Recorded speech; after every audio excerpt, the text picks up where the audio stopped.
말 안 하면 노는 줄 알아요. 이진희 에세이. 세나북스.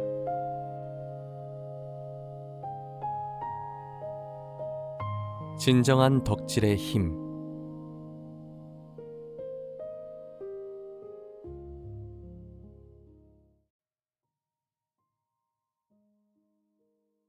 자신이 좋아하는 분야에 심취하여 그와 관련된 것들을 모으거나 찾아보는 행위를 덕질이라고 한다. 이 단어가 생긴 지 오래되지 않아서인지 현재 표준국어 대사전에는 등재되지 않았다. 나도 어릴 적에 덕질이란 걸 해봤다. 대상은 가수 서태지 오빠였다. 정확히 말하면 그룹 서태지와 아이들이 3집 앨범 타이틀곡인 바래를 꿈꾸며를 들고 나온 1994년 8월부터다.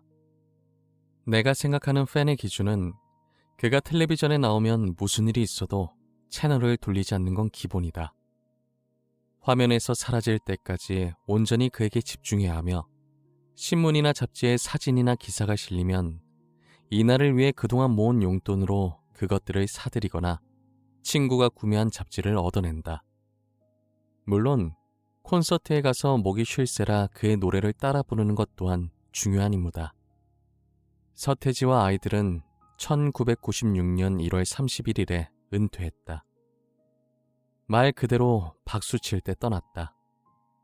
감사하게도 그들은 내 생일 전날 은퇴를 하신 바람에 날짜를 잊고 싶어도 뇌리에 박혔다. 태지 오빠를 좋아하기 시작한 지 겨우 1년 반밖에 안 됐는데 나는 그날 식탁에서 밥을 먹다가 은퇴 속보가 뜬 것을 보고 밥인지 눈물인지 콧물인지 모를 이물질이 입속으로 들어가는 경험을 했다. 내가 가장 좋아하는 무생채를 씹고 있었지만 혀를 설레게 하는 미각은 사라진 지 오래였다. 대한민국의 평범한 청년으로 살겠다던 그는 4년 4개월 만에 복귀를 선언했다. 개구리 왕눈이가 되도록 몇 날 며칠을 울게 만들어 놓을 때는 언제고 은퇴를 번복했지만 그게 뭐가 중요할 소냐. 우리 태지 오빠가 돌아온다는데. 그해 여름 태지 오빠의 귀국을 축하해주려 생전 처음 김포공항에 갔다. 수많은 경찰, 그보다 더 많은 팬. 노란 손수건을 흔들며 얼굴을 비춰주길 기다렸다.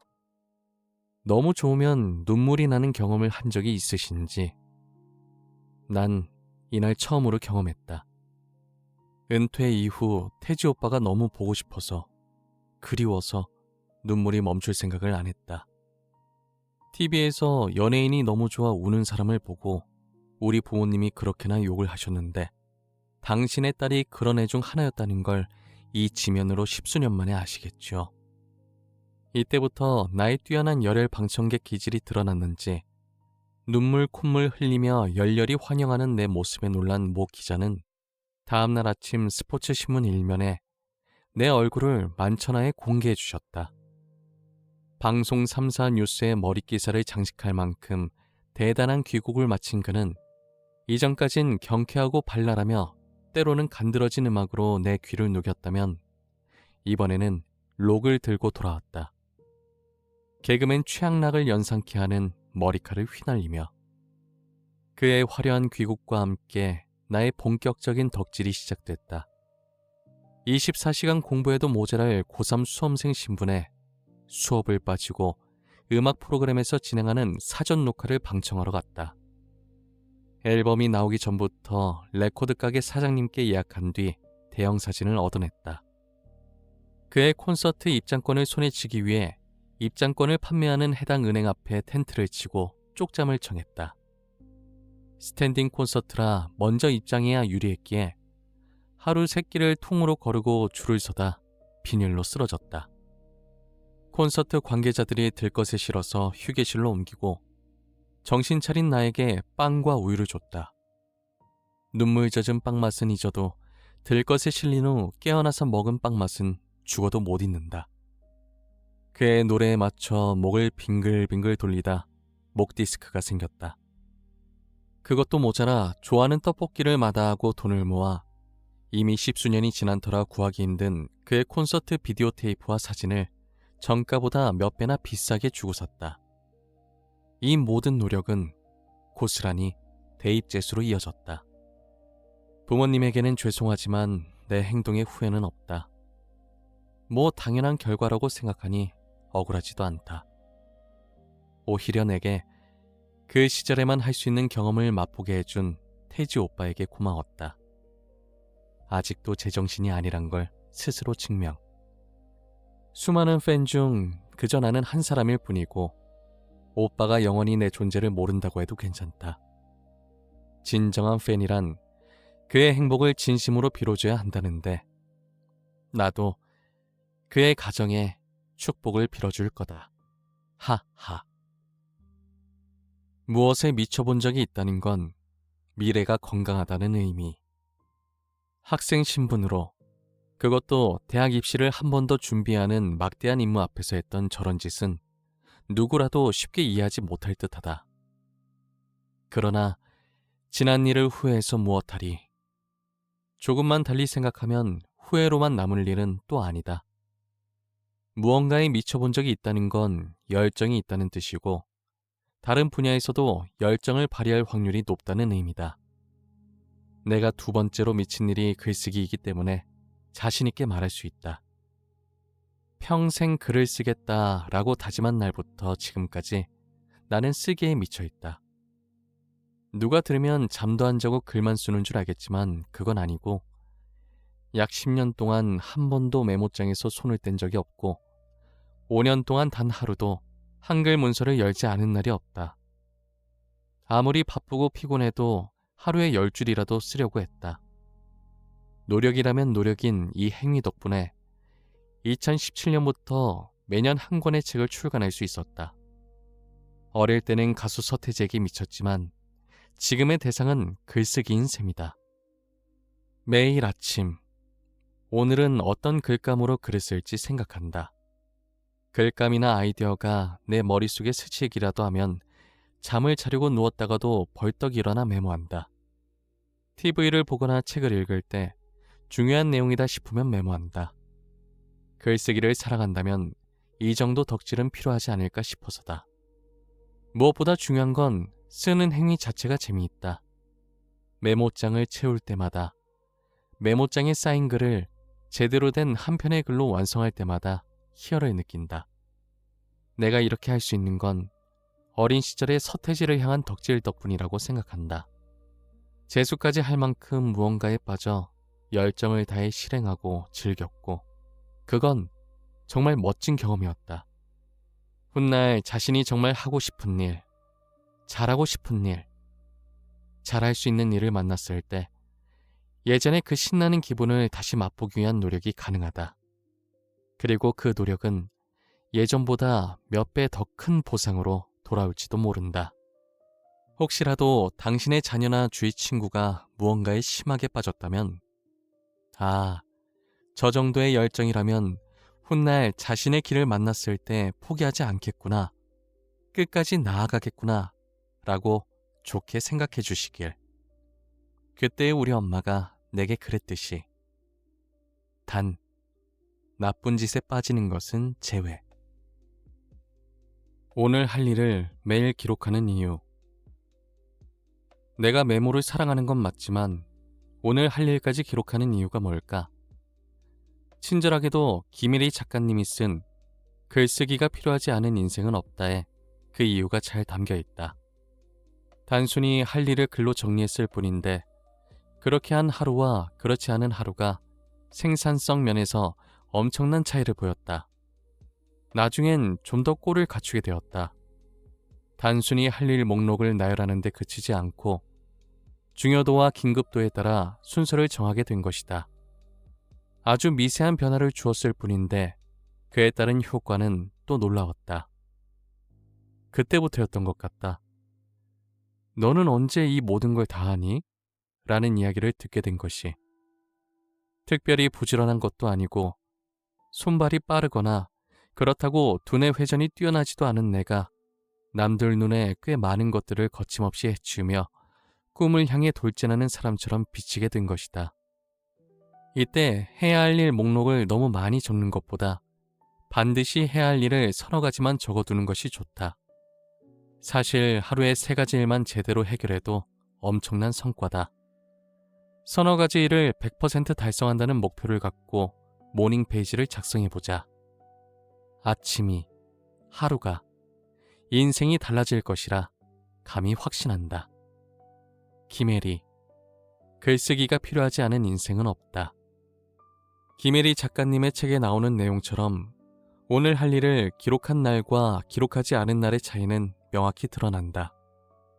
써놓으면 그 순간부터 이 일만큼은 오늘 반드시 해야지 라는 책임감이 생기지만 그저 머릿속에만 두었을 때는 실행하기는커녕 마음마저 황무지가 따로 없다. 가뜩이나 미루는 걸 밥 먹듯이 하는 나인데 적어두지 않으면 하루에 서너 가지 일을 과연 해낼 수 있을까 싶다. 오늘 할 일의 기록을 다른 말로 바꾸면 나 자신을 위한 매일의 훈련이다. 너는 언제 이 모든 걸 다 하니? 라는 말을 나 또한 들었다.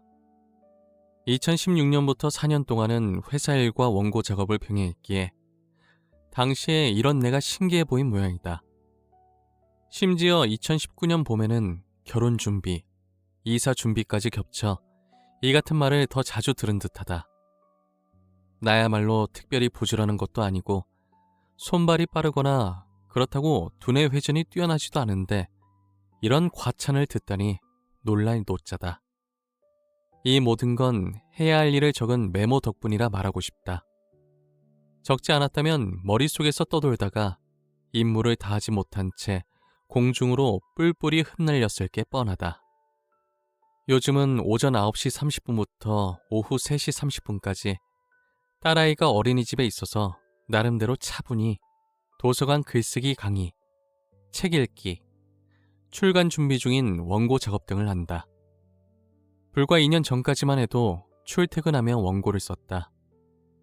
아마 대다수 저자는 본캐가 직장인, 부캐가 책 쓰는 사람일지 모른다. 나도 그랬다. 상상만으로도 2가지를 병행한다는 건 쉽지 않다.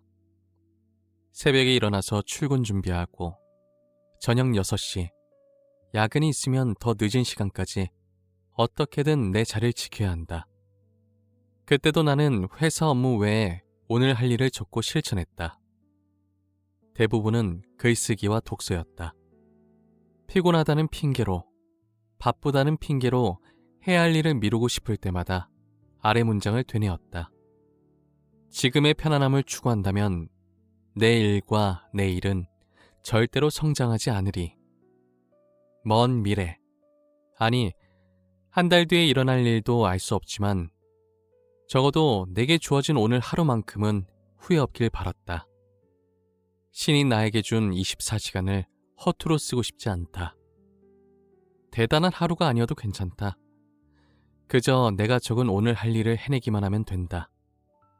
출퇴근하는 지하철 안에서도 시간을 허투루 쓸 수 없는 이유다. 휴대전화 속 메모 앱을 열어 적고 또 적었다. 가끔은 회사 건물 화장실에서도 메모했다. 변비는 아닙니다만. 장소가 어디든 상관없었다. 딱히 주제가 생각나지 않을 때는 지하철 풍경이나 그날의 기분을 한두 줄로 끄적였다. 집에 돌아와서는 책 작업을 했다. 콘셉트, 제목, 부제, 목차, 참고도서 읽기 등의 과정이 놀이동산에서 롤러코스터를 타는 것보다 훨씬 더 짜릿하고 흥미로웠다. 모두 잠이 든 어두운 밤, 창문 틈으로 빼꼼히 보이는 달이 홀로 글쓰는 나를 위해 기꺼이 벗이 돼 주었다. 당신의 시간은 크로노스인가요? 카이로스인가요? 시간은 자연스럽게 흘러가는 물리적 시간 크로노스와 특별한 의미가 부여된 시간 카이로스로 구분된다. 시간이 나서 어쩔 수 없이 뭔가를 하는 사람은 누구에게나 똑같이 주어지는 크로노스의 시간을 보내는 사람이고, 시간을 내서 의도적으로 뭔가를 하는 사람은 카이로스의 시간을 보내는 사람이다. 유영만. 책 쓰기는 애쓰기다.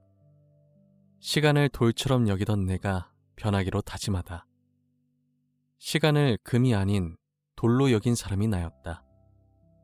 하루 24시간이라는 선물을 마치 쓰레기 대하듯 양심의 가책 하나 없이 허투루 사용하기 일쑤였다.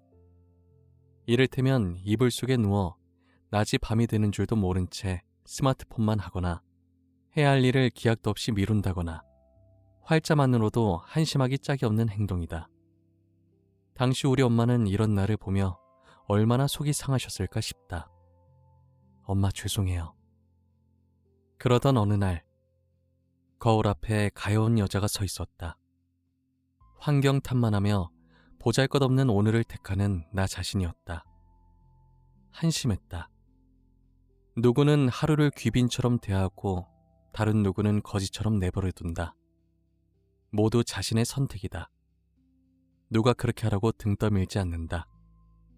지금의 내 모습은 과거의 내가 택한 결과일 뿐이다.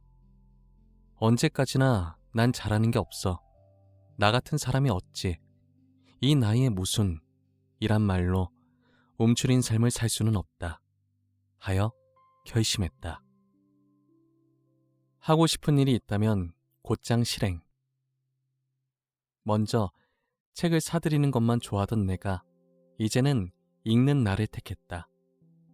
자기 개발서를 쓴 저자들은 하나같이 생각만 하지 말고 움직이라고 말한다. 눈과 마음을 넘어 저자들이 자신의 책에서 하는 조언, 예를 들면 매일 메모하기, 긍정적으로 생각하기, 독서록 만들기 등이 있다면 이 중 하나라도 실행해야 진짜 내 것이 된다고. 그래서 결심했다. 도둑질 빼고 마음에서 하라는 신호가 오면 닥치는 대로 배웠다. 당장은 몰라도 마음속에 관심의 씨앗이 싹트면 바로 실행이라는 물을 줬다. 그중 하나가 2013년 강남으로 출퇴근할 때다. 제대로 배우고 싶어 영어회화 새벽반을 신청했다. 수업 시작은 오전 6시 15분. 매일 4시에 기상해 5시에 출발하는 광역버스에 몸을 실었다. 수험생일 때도 맞지 못한 새벽의 향기였다. 뿌듯함이 느껴졌다. 나와 첫 차를 함께 타는 사람들에게는 괜한 동질감이 느껴졌다. 수업이 끝나면 오전 8시가 좀 넘었는데 30분 일찍 도착한 회사 사무실에서 필사를 했다. 이때부터 작가가 되고 싶었던 건 아니다. 당시에는 작가의 지읒자도 생각한 적 없었다. 그저 좋아하는 글귀를 손으로 적고 싶었을 뿐이다. 그러곤 업무 중간마다 떠오른 생각이나 현재 기분, 배우고 싶은 것, 가고 싶은 곳, 회사 분위기 등을 메모했다. 난 왜 이 일을 하는 걸까? 내가 진짜로 원하는 삶은 뭐지? 나는 어떤 사람이 되고 싶나? 등과 같은 질문을 자신에게 하고 종일 답을 생각한 적도 있다. 머릿속 뇌를 가만두지 않았다. 쉴 틈 없이 돌렸다. 출퇴근하는 버스나 지하철 안에서 좋아하는 음악을 들으며 밀린 잠을 청하기도 했지만 대부분 글을 썼다. 글이라고 말하면 거창하고 그저 끄적임이다. 몇 줄의 끄적임이 내게 무슨 도움이 될지는 중요하지 않았다. 회사에 다니며 업무 시간 외에 얼마 안 되는 시간을 쪼개고 쪼개어 뭔가를 하려 했다. 잠을 줄여서라도 해야만 했다. 나를 혹사하려는 게 아니라 당시에는 그렇게 해야만 살아있음을 느낄 수 있었기 때문이다. 별도 달도 잠든 밤, 한층 무거워진 눈꺼풀이 내려오려 할 때마다 차디찬 물로 세수하고 다시 컴퓨터 앞에 앉아 글을 썼다. 오롯이 나를 알게 되고 나를 만나는 그 시간이 좋았다. 드디어 몸에 배다. 어떤 노랫말처럼 습관이란 무서운 거더라. 어느새 나는 카이로스의 시간을 보내는 사람이 되어 있었다. 프리랜서인 지금도 여전하다. 몇 시까지 출근할 필요가 없는, 오늘 당장 해야 할 회의도 보고서도 없는, 말 그대로 나 스스로 일을 만들고 처리해야 하기에 시간 관리가 어느 때보다 중요해졌다. 물론 가장 마음이 편안한 장소인 집에서 일하니 넘어야 할 유혹도 한두 개가 아니다. 몇 발짝만 움직이면 포근한 침대에서 잠을 청할 수 있고 소파에 앉아 TV와 한몸이 될 수도 있으니 말이다. 하지만 선물 같은 오늘을 그깟 무의미한 행위로 버릴 순 없다. 전에는 몰랐던 카이로스의 삶을 사는 지금이 어느 때보다 감사하고 행복하다. 그렇다면 이 글을 읽는 여러분은 시간이 나서 어쩔 수 없이 뭔가를 하는 크로노스의 삶을 살고 계시나요? 아니면 의도적으로 뭔가를 하는 카이로스의 삶을 살고 계시나요? 아, 이 책을 읽고 계실 테니 후제의 삶을 살고 계시는군요. 굿입니다. 작가님 책을 베스트셀러로 만들어 드릴게요. 2016년 가을, 생애 처음으로 A4 용지 100장이 넘는 글을 썼고 그 글을 약 100군데의 출판사에 투고했다. 투고할 때의 심정은 단 하나. 더도 말고 덜도 말고 딱 한 군데만 연락이 오면 돼. 투고한 99곳에서 거절당해도 책은 단 한 곳에서만 출간할 수 있으니까. 일주일 후 A 출판사에서 연락이 왔다. 스마트폰을 타고 흐르는 상냥한 목소리는 당장이라도 계약서에 사인하고 싶어질 정도로 내게 신뢰를 줬다. 작가님이 보낸 원고를 잘 읽었습니다. 내용이 정말 좋아요. 이런 스타일의 글쓰기 책은 본 적이 없어요. 처음으로 출판사 관계자에게 내 글을 평가받은 셈이기에 마음은 이미 1만 부를 찍어낸 작가처럼 행복했다. 스마트폰 속 상냥한 님은 한술 더 뜨며 작가님의 책을 무조건 베스트셀러로 만들어 드릴게요. 라고 한다. 나대지마 심장아를 외치고 싶은 순간이었다. 내 책을 무조건 베스트셀러로 만들어 준다니. 오프라인 서점에 가면 베스트셀러라는 빨간색 불빛 아래에 15권의 책이 1위부터 순서대로 꼿꼿이 서 있는데 감히 그 자리에 내 책을 앉혀주겠단다. 설마 나만 이런 소리에 두 귀가 쫑긋거리는 건 아니겠죠? 책을 쓰는 사람이라면 누구나 바라는 꿈이지 않나. 말만 들어도 이미 현실이 된 듯한 나는 우와 감사합니다 라고 수십 번 외쳤다. 통화 중이라 내 모습이 상대에게 안 보이는데도 연신 허리를 90도로 굽힌 나였다. 그런데 그 다음에 수화기 너머로 들리는 건 말인지 방귀인지 모를 말이었다. 대신 책이 나오면 작가님 지인분들이 300부, 작가님이 400에서 500부를 사고 2차로 지인분들이 500부, 작가님이 200에서 300부를 보장해 주셔야 합니다. 지나치게 친절하거나 상냥하면 사기꾼인지를 의심하라더니 벌써 5년이 더 된 이야기인데도 생각할수록 어이가 내 뺨을 때린다. 내게 수백 명의 지인도 없거니와 어느 지인이 한 번에 많은 책을 사주겠나. 한 권 사주면 감사하지. 결국엔 사재기로 베스트셀러에 올리겠다는 소리다. 그런 식이라면 누군들 못하나. 옆집 개도 할 수 있겠다. 아무리 내가 꿈에 눈이 멀어 책 쓰기 7주 과정에 수백만 원을 투자한 이력이 있다고 해도 이건 아니었다. 더는 대출받을 수도 없거니와 사재기로 베스트셀러에 오른다고 해도 내 기분이 과연 좋을까 싶었다. 당연히 거절했다. 만약 오케이 했다면 내가 산 약 1,500권의 책을 볼 때마다 양심의 가책을 느꼈을 게 뻔하다. 수많은 독자가 아니라 나 혼자서 사들인 책이니 기쁨을 가장한 슬픔 속에 파묻혀 살겠지. 이 사건 이후로 오프라인이나 온라인 서점에 있는 베스트셀러 중 몇몇 권을 의심의 눈초리로 보는 버릇이 생겼다. 설마 이 책도? 그나저나 이 이야기는 5년 전이라서 요즘에도 이런 출판사가 존재하는지 궁금하다. 내게 아무리 충분한 돈이 있다고 해도 없어도 그만인 돈이라 해도 사재기는 사절한다. 앞으로도 쭉.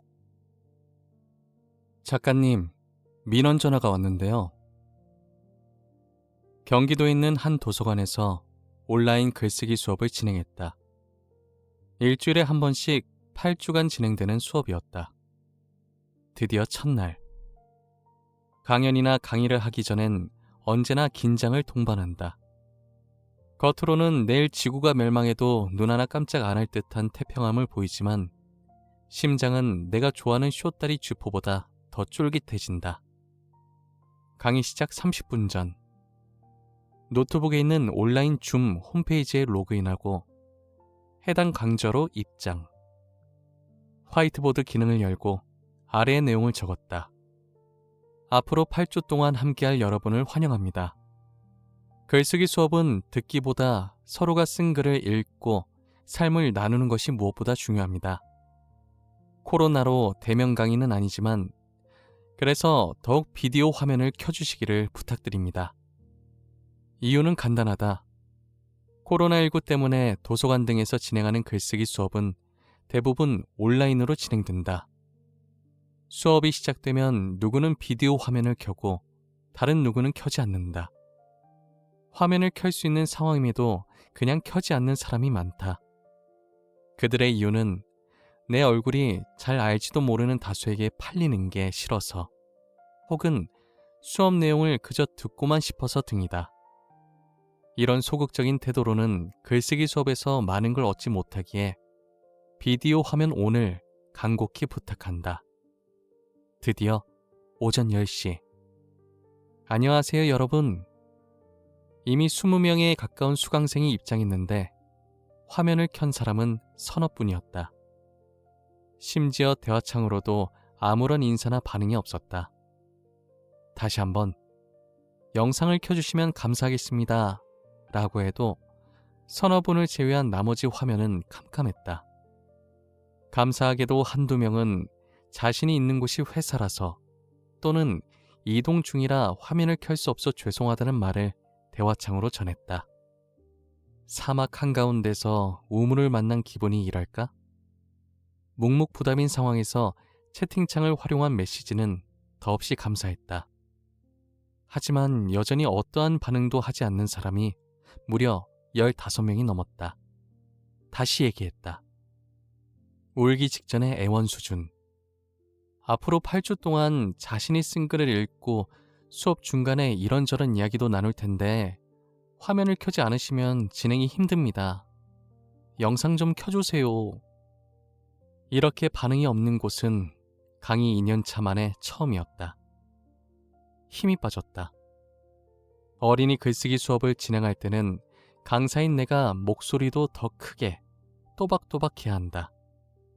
초등학교 저학년 아이들을 1시간 30분 동안 컴퓨터 모니터 앞에서 집중하게 하려면 더 큰 에너지가 필요해 수업이 끝나면 진이 빠진다.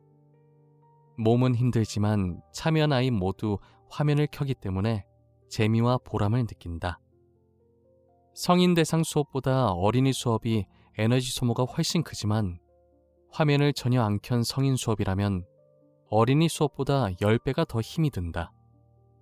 특히 심리적 부담의 무게가 상당하다. 여하튼 이러한 생각이 들 정도로 마음이 힘들었다. 아무리 비대면이라고 해도 이건 너무하잖아 라는 생각뿐이었다. 힘든 마음이 채 가라앉기도 전 갑자기 해당 도서관 사서님에게서 전화가 왔다. 스마트폰 벨소리를 무음으로 했는데 노트북 옆에 두어서 알았다. 작가님, 지금 민원 전화가 왔는데요. 네? 아, 비디오 화면을 켜라고 요구하지 말아달라고. 실제 대화는 더 길었지만 요점은 이거다. 당신이 아무리 떠들어도 나는 영상을 켜지 않을 테니 그만 좀 강요해라. 그 순간 누가 내 몸 안에 리모컨을 넣어 일시정지 버튼을 누른 것처럼 몸과 생각이 전부 멈춰버렸다.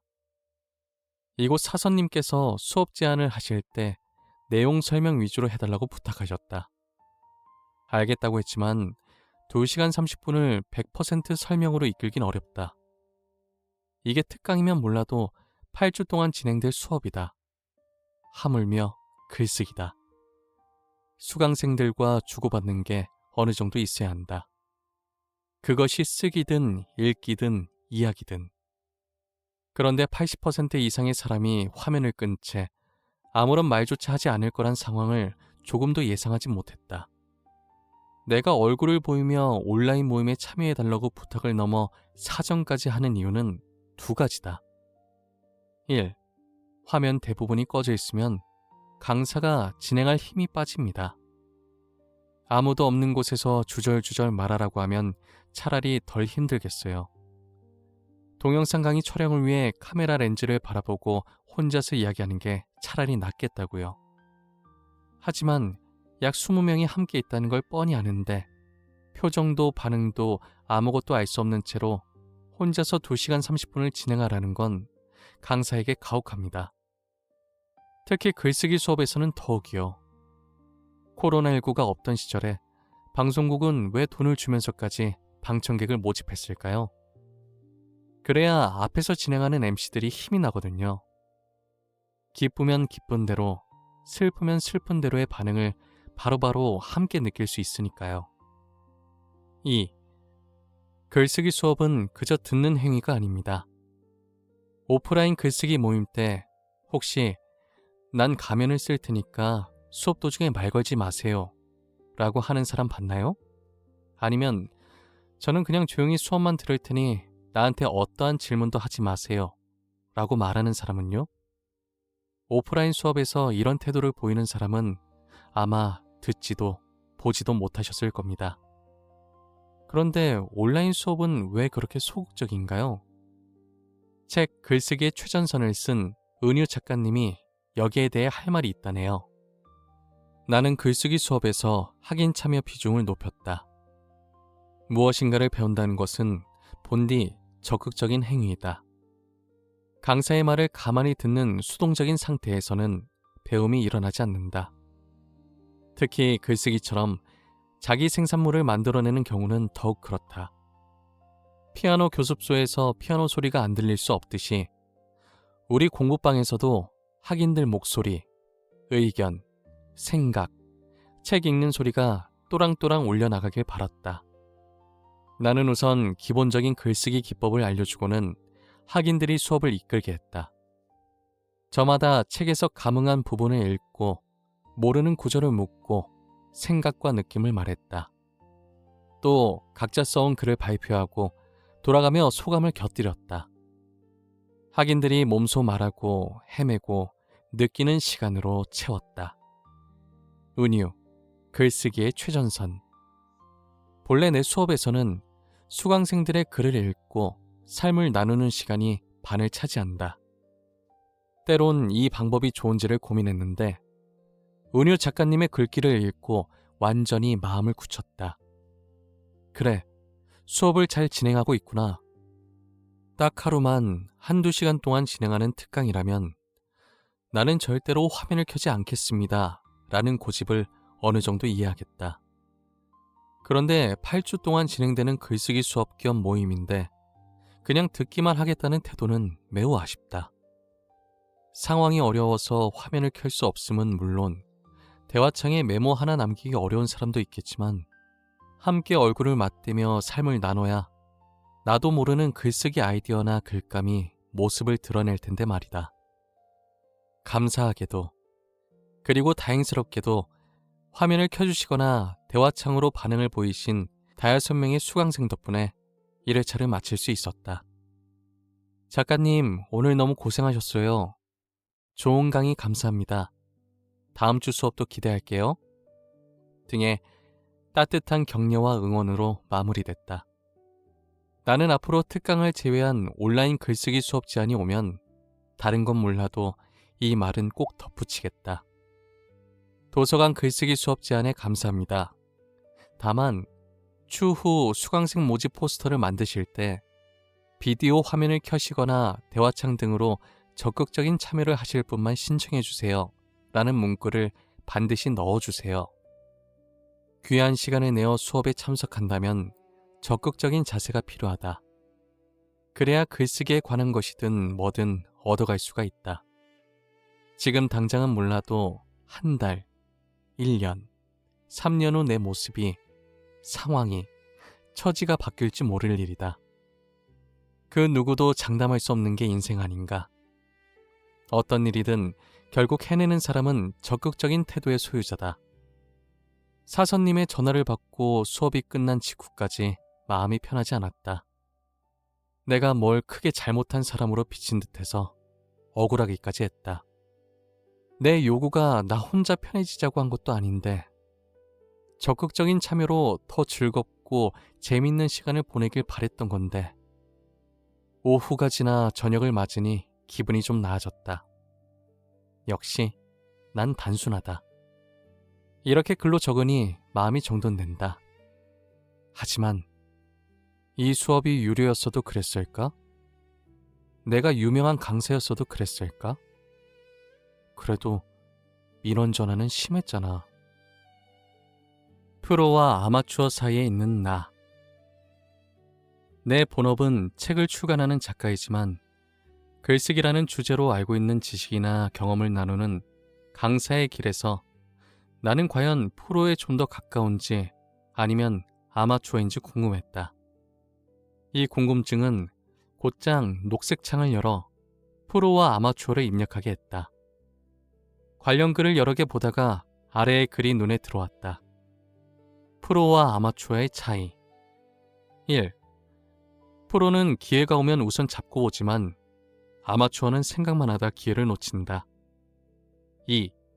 프로는 뚜렷한 목표가 있지만 아마추어는 목표가 없다. 3. 프로는 행동으로 보여주고 아마추어는 말로 보여준다. 4. 프로는 해보겠다고 하지만 아마추어는 안 된다고 한다. 5. 프로는 시간을 리드하고 아마추어는 시간에 끌려다닌다. 5개의 문장이 나와 거의 다 일치해서 깜짝 놀랐다. 그렇다면 나는 프로인가 보다 라며 어깨뽕이 스멀스멀 올라올 때쯤 TVN의 예능 프로그램 유퀴즈 온 더 블럭 소녀시대 편을 봤다. 자막 질문. 인간 서주현. 소녀시대 멤버 서연의 본명. 감정을 숨겨야 했던 때. 서연. 할머니가 돌아가셨을 때 가장 힘들었어요. 어렸을 때부터 같이 살았기 때문에 거의 엄마처럼 할머니를 따르곤 했거든요. 그때가 테티서로 활동을 시작할 때였고 트윙클이란 노래로 첫 방송을 한 날이었어요. 그날 할머니가 돌아가신 거예요. 새벽에 할머니의 소식을 들었는데 첫 유닛으로 데뷔하는 날이기도 하고 무대 위에서는 웃어야 하잖아요. 이제 와서 돌이켜보면 그때 조금 나 자신의 마음에 더 귀 기울일걸 이라는 생각이 들어요. 5년차 무명 작가에게 쏟아지는 강의와 강연 등의 러브콜의 행복한 비명을 지르던 어느 날 딸아이는 남편에게 맡기고 서재에서 온라인 글쓰기 수업을 준비하고 있었다. 수업 시간 1분 전인 밤 8시 59분 갑자기 휴대전화기 벨소리가 울렸다. 아빠였다.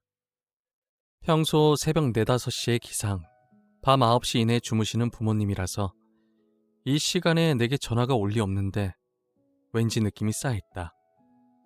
몇 초 뒤면 수업을 시작해야 하지만 전화를 꼭 받아야 할 것만 같았다. 아빠가 전화를 거신 이유를 듣기도 전부터 겁에 질려서 아빠 무슨 일이에요? 라는 말이 먼저 튀어나왔다. 진이야, 엄마가 갑자기 배가 아프다고 해서 지금 응급실에 왔는데. 네? 엄마가요? 왜요? 네 엄마가 어지간해서는 아프다는 말을 안 하잖아. 근데 갑자기 아까 배가 아프다고 막 그러는데 아주 심한 정도는 아니고. 심하진 않으신 거예요? 그런데 아빠 어쩌죠? 이제 막 수업이 시작됐어요. 이따 10시 반에 연락드릴 수 있는데.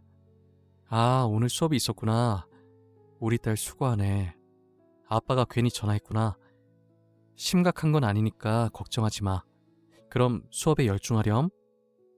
전화를 끄는 그 찰나의 순간에 한 개그맨의 고충이 떠올랐다.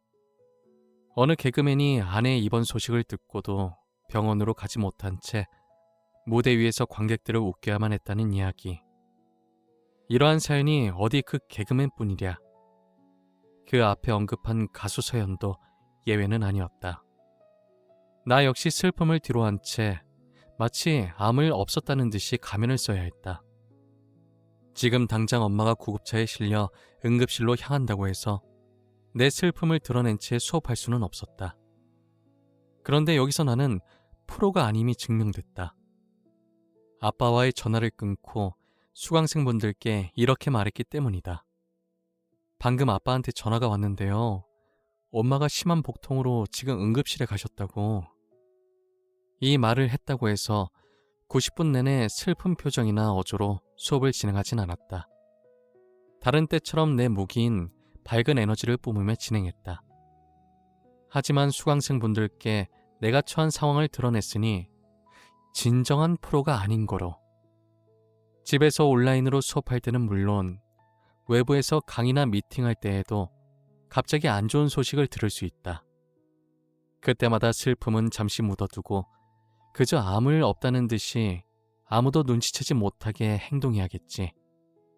진정한 프로들은 그랬으니까. 덧붙이는 말. 그날 엄마는 응급실에서 치료를 받고 하루 입원하신 뒤 괜찮아지셨다. 다음날 엄마가 내게 아이고, 네 아빠는 왜 쓸데없이 바쁜 너한테 전화해서 걱정을 끼치게 하냐. 많이 놀랐지? 라며 아픈 당신보다 끝까지 자식 걱정을 하셨다. 꾸준함이 대단한 이유. 한 번의 성공은 운일지 몰라도 계속되면 실력이다. 한 번의 관심은 호감일지 몰라도 계속되면 진심이다. 한 번의 도전은 치기일지 몰라도 계속되면 용기이다. 한 번의 발걸음은 지워질 발자국을 남기지만 계속되면 길이 되고, 한 번의 비는 지나가는 소나기이지만 계속되면 계절이 된다. 한 번은 쉽고 계속은 어렵지만 삶을, 세상을 바꾸는 것은 계속되는 그 무엇. 그러니 멈추지 말고 나아가길. 한 번은 쉽고 계속은 어렵지만 삶을, 세상을 바꾸는 것은 계속되는 그 무엇. 그러니 멈추지 말고 나아가길. 가장 큰 힘은 계속되는 것 안에 있다. 김은주, 1cm 아트. 메모하시나요? 무엇이 되든 좋으니 꾸준히 메모하세요. 하루에 한두 줄도 좋습니다. 도서관이든 개인이든 글쓰기 수업을 진행할 때 수강생분들께 꼭 드리는 말이다. 글을 잘 쓰는 것도 중요하지만 먼저 쓰기가 습관으로 자리를 잡아야 하니까 말이다. 며칠 전에 거창한 육아일기는 아니지만 이라는 제목으로 블로그에 글을 올린 적이 있다. 그래도 적었지만 매일 매시간 아이의 수유 및 소변이나 대변 시간 등을 적어야 하는 게 쉽지 않았다. 매일 1리터 이상의 물을 마시는 일만큼 귀찮은 일이다.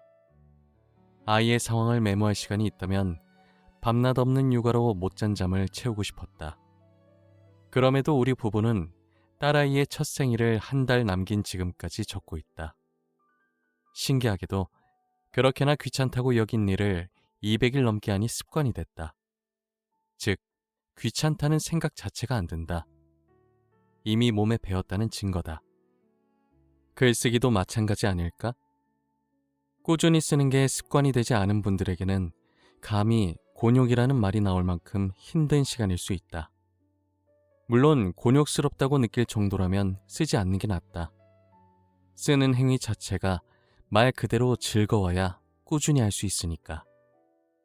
나는 글쓰기의 습관을 들이고 싶어서 2011년에 처음으로 메모를 시작했다. 스마트폰에 있는 메모 앱을 열어 2줄을 적은 게 전부였다. 하루하루 한두 줄을 적다 보니 어느새 서너 줄을 넘어 10줄 이상의 글을 적고 있었다. 그렇게 5년을 쓴 어느 날 생애 첫 책을 출간했다. 처음 메모할 때만 해도 내가 작가가 될 거라고는 상상도 하지 않았다. 누군가 내게 책부터 써내라고 했으면 할 수 없었을 거다. 생각날 때마다 꾸준히 써서 모은 글이 있었기에 책 출간이 가능했다. 한 번은 쉽고 계속은 어렵지만 삶을, 세상을 바꾸는 것은 계속되는 그 무엇. 김은주, 1cm 아트. 위에 글에서 말하듯 한 번은 쉽고 계속은 어렵다. 꾸준한 사람을 이길 수 없다라는 말이 괜히 나온 게 아니다. 내 책, 무명 작가지만 글쓰기로 먹고 삽니다에 언급했지만 책을 쓴 사람들이 그렇지 않은 사람들보다 글을 잘 써서 출간했을까? 아니다. 책 한 권 낸 적이 없는 분들도 기막히게 글을 잘 쓴다. 글쓰기 수업을 진행할 때마다 놀란 적이 한두 번이 아니다. 차이가 있다면 바로 꾸준함이다. 꾸준히 쓴 글을 모아 책으로 엮은 것뿐이다. 육아로 책 5페이지 읽는 것조차 힘든 요즘이지만 어떻게든 짬을 내서 읽고 쓰려고 한다. 어제보다 오늘 더 좋은 글을 쓰고 싶기 때문이다. 무엇보다 매일매일 쓴 내 글들이 모여 한 권의 책이 만들어짐을 너무나 잘한다. 그러니 어찌 안 쓸 수 있을까? 여러분은 무엇을 꾸준히 하고 있나요? 가장 큰 힘은 계속되는 것 안에 있다라는 김은주 작가님의 말처럼 별것 아닌 듯해 보이는 내 작은 일을 무던히 쌓을 때 그렇게도 바라던 꿈이 눈앞에 뿅 하고 나타날 거다. 램프의 요정 지니는 무엇이든 꾸준히 하는 사람에게 기회를 선물한다. 이 글을 쓰는 나도 또 한 번 다짐한다. 재능이 없다고 서러워 말자. 뭐든 꾸준히 한다면 실력은 자동으로 따라올 테니까. 파이팅! 책 읽기보다 인성을 먼저 쌓자. 책은 마음의 양식이라고 한다. 이 양식을 채우러 도서관을 찾는 이들이 많다. 다양한 사람이 오가는 곳인 만큼 그들의 평소 책 읽는 방식도 천차만별일 테다. 지문이라도 베낄까봐 책장을 신주단지처럼 고이 넘겨 읽는, 그래서 마지막 장에 도달했음에도 새 책처럼 말끔하게 두는 사람이 있다. 위와 같은 정도는 아니지만 책장을 접거나 밑줄 긋는 행위 따위는 꿈에서도 나타날 리 없는 사람도 있다. 반대로 여러 번 읽은 탓에 빨간색에 파란색 밑줄을 덧댄 것도 모자라 자기 생각이나 아이디어를 빼곡히 적는 사람. 한 손에는 책을, 다른 한 손에는 커피나 간식거리를 곁들이는 사람. 멀쩡한 책갈피를 대신해 읽은 데까지 책장을 고이 접는 사람도 있다. 도서관에서 빌린 책을 대할 때 기본적인 예의는 지켰으면 좋겠다. 여러 사람이 읽는 책이란 걸 뻔히 알면서도 마치 내 책인 양 접거나 밑줄을 긋거나 심지어 낙서, 공공 물건이니 메모가 아니고 낙서지요 하는 사람들. 도대체 그 이유가 뭘까? 자신의 책이라고 해도 같은 행위를 했을까? 에이, 내 책이었으면 더 난도질했지. 도서관 책이니까 이 정도에서 그만한 거라고. 그런가? 내 책이 아니라는 이유로 막 다룬 건 아니고 어떠한 변명을 늘어놔도 나는 이기적인 사람입니다를 만천하에 공개한 꼴이 됐다. 자신의 책에는 얼마든지 줄 긋고 메모해도 된다. 오히려 그리해야 몸과 마음에 스며드는 진짜 독서를 맛볼 수 있으니 말이다. 내가 소장한 책을 보면 특히 자기계발서나 입문서는 난리다. 읽다가 머리를 한 대 맞은 듯한 글귀를 만나면 밑줄은 기본이고 떠오른 생각이나 아이디어를 적는다. 에세이나 소설책도 필사하고 싶은 글귀엔 밑줄을 긋는다. 맨 앞장에는 이 책을 언제 어디에서 샀는지, 당시의 다짐과 사인까지 적는다. 중학생 때부터 기록하는 습관이 몸에 밴 탓이다. 내 책이면 뭔들 못하나. 하지만 도서관에 있는 책은 우리 모두의 것이다. 도서관에서 빌린 책을 읽을 때 나는 앞서 말한 이기적인 행위는 고사하고 책 주변에 마실 것 혹은 먹을 것도 절대 두지 않는다. 행여 이물질이 닿을까봐 걱정돼서다. 부디 별것 아닌 일 같고 웬 호들갑이야? 라고 생각하지 말고 내 이기심으로 누군가는 불편하겠구나 라는 당연한 선의를 베풀기를 부탁드린다. 난 소리로도 상대의 인품을 본다. 소리를 조심하는 사람은 조심성이 있는 사람이고 그만큼 상대를 생각하고 배려하는 사람이라 여겨서다. 공공시설을 이용할 때도 공공물건을 사용할 때도 마찬가지다. 도서관에서 빌린 책도 두말할 이유가 없다. 누군가 접어놓은 책장이, 밑줄이, 낙서가 난 배려라고는 모르는 사람입니다 라고 알리는 신호로밖에 보이지 않는다. 마음의 양식을 쌓기 전에 우리의 양심을, 인성을 먼저 점검해보자. 모두의 것을 소중히 여기는 우리가 되기를. 올림픽 여자 배구팀을 보며 느낀 것. 2021년 도쿄 올림픽을 보셨는지, 그중 일본과의 경기를. 와, 정말 할 말을 잃게 했다. 우리 선수들이 너무나 멋졌다. 멋지다라는 말로도 부족한 멋짐이다. 내가 원래 이렇게 배구 경기를 좋아했었나 싶을 정도로 빠져서 봤다. 아, 정말 기회가 된다면 직접 가서 보고 싶다. 남편이 채널을 돌리다 중계방송을 찾아낸 덕에 감격의 순간을 라이브로 즐길 수 있었다. 배구 경기 방식을 몰라서 마지막 5세트도 25점 내기인 줄 알았다. 마지막 5세트는 16점을 채우면 끝난다. 그래서 14대 15로 우리 팀이 1점을 앞섰을 때도 내 심장은 그다지 미치지 않았다. 모르는 게 약이고 무식하면 용감하다더니 소파 의자에 깊숙이 앉아 기대서 보다가 우리 팀이 1점을 더 따내며 16점을 채웠을 때 해설자는 물론 화면 속 선수들의 환호와 눈물을 보고서야 현실을 파악했다. 한일전은 가위바위보도 이겨야 한다는데 하물며 올림픽에서 승리를 거두다니, 그것도 일본 땅에서. 우리 선수들 장합니다. 멋져요. 예뻐요. 나보다 나이 어린 선수들이지만 언니라고 부르고 싶을 만큼 최고다. 라바리니 감독님은 어쩜 그리 귀여우신지. 어제 처음 감독님을 봤는데 그 누구냐, 영화 비긴 어게인의 남자 주인공 마크 러팔로가 떠올랐다. 내가 좋아하는 영화의 주인공을 묘하게 닮아서인지 더욱 친근한 라바리니 감독님. 우리 팀이 이기자마자 마치 스카이 콩콩을 탄 아이처럼 팔딱 뛰며 기뻐하시더라. 우리나라가 경기에서 질 수도 있겠다는 무거운 마음으로 시청한 사람도 많았을 텐데 포기라는 글자는 관중인 우리만 떠올렸지 선수들은 마음 어디에도 담아두지 않았던 게다. 아마도 무조건 이기고 싶다는 간절함만을 마음에 품었으리라. 간절한 마음은 비단 운동 경기에만 있지 않다. 나도 이 간절함을 찾고 싶은 요즘이다. 작가로서의 간절함이 있다면 오늘 좀 피곤해도 딱히 쓸 이야기거리가 없다고 해도 매일 글을 쓰는 게 당연할 테다. 간절하고 절실한 마음이 내게 왔다는 건 행운이다. 이에 타산을 따지지 않고 목표만을 보고 나아가는 것. 그만큼 자신이 가고자 하는 길 앞에 되는 게 없다는 뜻이기도 하니까 말이다.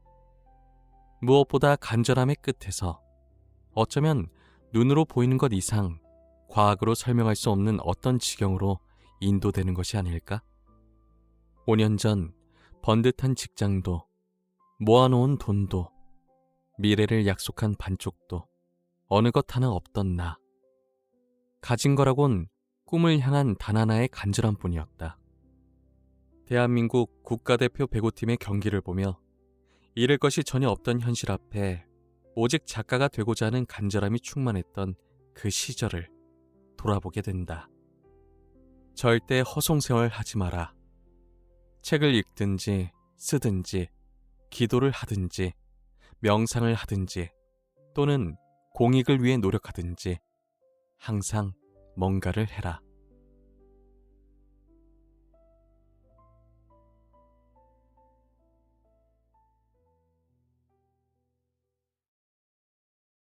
말 안 하면 노는 줄 알아요. 이진희 에세이. 세나북스. 진정한 덕질의 힘. 자신이 좋아하는 분야에 심취하여 그와 관련된 것들을 모으거나 찾아보는 행위를 덕질이라고 한다. 이 단어가 생긴 지 오래되지 않아서인지 현재 표준국어 대사전에는 등재되지 않았다. 나도 어릴 적에 덕질이란 걸 해봤다. 대상은 가수 서태지 오빠였다. 정확히 말하면 그룹 서태지와 아이들이 3집 앨범 타이틀곡인 바래를 꿈꾸며를 들고 나온 1994년 8월부터다. 내가 생각하는 팬의 기준은 그가 텔레비전에 나오면 무슨 일이 있어도 채널을 돌리지 않는 건 기본이다. 화면에서 사라질 때까지 온전히 그에게 집중해야 하며 신문이나 잡지에 사진이나 기사가 실리면 이날을 위해 그동안 모은 용돈으로 그것들을 사들이거나 친구가 구매한 잡지를 얻어낸다. 물론 콘서트에 가서 목이 쉴새라 그의 노래를 따라 부르는 것 또한 중요한 임무다. 서태지와 아이들은 1996년 1월 31일에 은퇴했다. 말 그대로 박수 칠 때 떠났다. 감사하게도 그들은 내 생일 전날 은퇴를 하신 바람에 날짜를 잊고 싶어도 뇌리에 박혔다. 태지 오빠를 좋아하기 시작한 지 겨우 1년 반밖에 안 됐는데 나는 그날 식탁에서 밥을 먹다가 은퇴 속보가 뜬 것을 보고 밥인지 눈물인지 콧물인지 모를 이물질이 입속으로 들어가는 경험을 했다.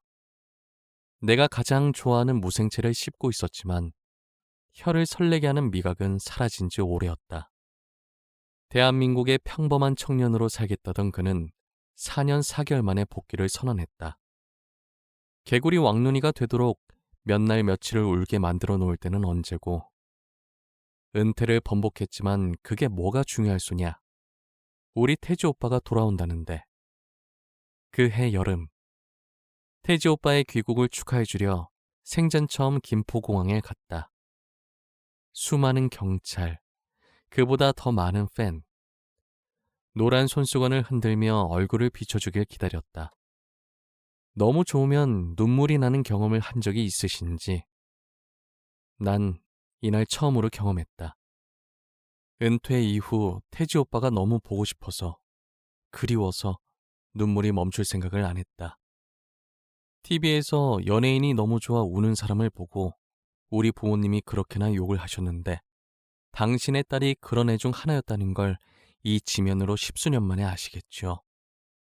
이때부터 나의 뛰어난 열혈 방청객 기질이 드러났는지 눈물 콧물 흘리며 열렬히 환영하는 내 모습에 놀란 모 기자는 다음날 아침 스포츠 신문 일면에 내 얼굴을 만천하에 공개해 주셨다.